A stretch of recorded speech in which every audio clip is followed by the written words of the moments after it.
So you're contemplating on how to invest your valuable time? Let me introduce you to the riveting realm of protesting. Ah yes, protesting. The distinguished art of standing in the middle of the road, yelling at the top of your lungs and praying anyone will lend an ear.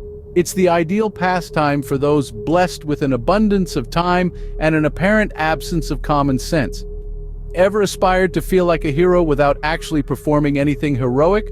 Protesting is your calling. You get to hoist a sign, maybe even bellow a catchy slogan. Who needs engaging in meaningful dialogues when you can simply yell at strangers? And let's not overlook the sheer ecstasy of being part of a mob. Nothing screams intelligent discourse like hurling stones and setting things ablaze. After all, a classic dumpster fire proclaims to everyone your moral superiority and your genuine concern about whatever you're told to be concerned about that day. Protesting, because why affect a real change when you can just scream about it? Now, let's juxtapose the life of a protester versus that of a productive human being. It's like comparing a facial wart with a Ferrari. Picture waking up at the crack of dawn, or usually a pipe of crack, to a battle cry. Not because you're in the military or anything as noble as that. No, you're a protester. Your day commences with a healthy dose of anger and a side of social media outrage. It's a breakfast of champions indeed.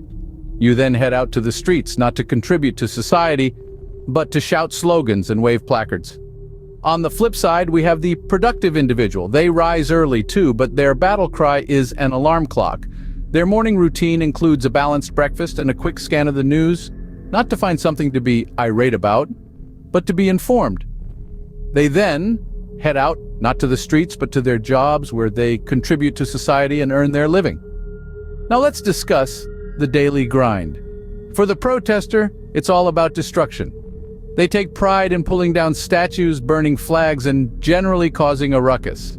It's an intriguing hobby, to say the least. They believe that by ruining things, they're building trust and respect. It's a paradox that would baffle even Schrodinger's cat.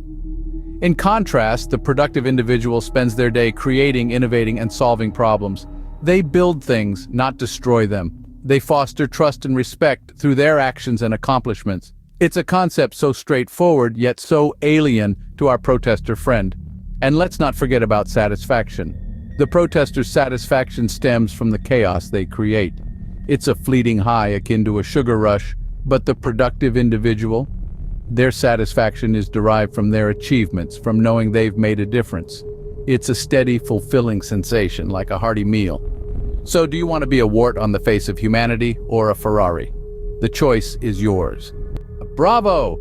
You've now perfected the art of squandering time. But hold on, there's more. There's a whole universe of pointless activities just waiting for you to plunge in. Ever contemplated becoming part of the new science movement?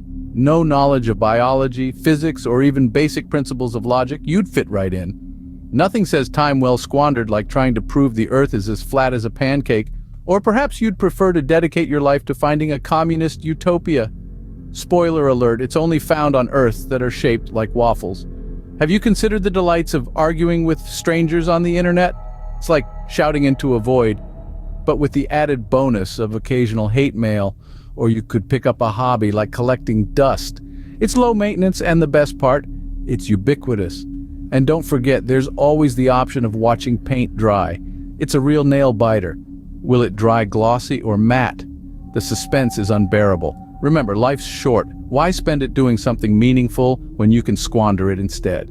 So, you've heard about the glamorous life of a protester. Now what? Well, let's put on our thinking caps for a moment. Imagine, instead of spending your day yelling at inanimate objects and waving signs that are more vibrant than your personality, you could be, I don't know, learning a new skill, perhaps mastering the art of bathing.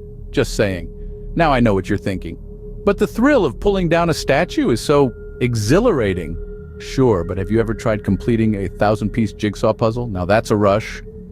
Or maybe you're into the whole us against them vibe. Well, ever heard of team sports?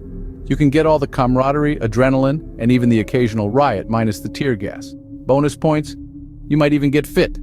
So before you decide to dedicate your life to being a professional sign holder, remember, there's a whole world of less destructive, more rewarding hobbies out there. Consider this. Time is the one thing you can't get back. So spend it wisely, or you might just end up being a professional face wart.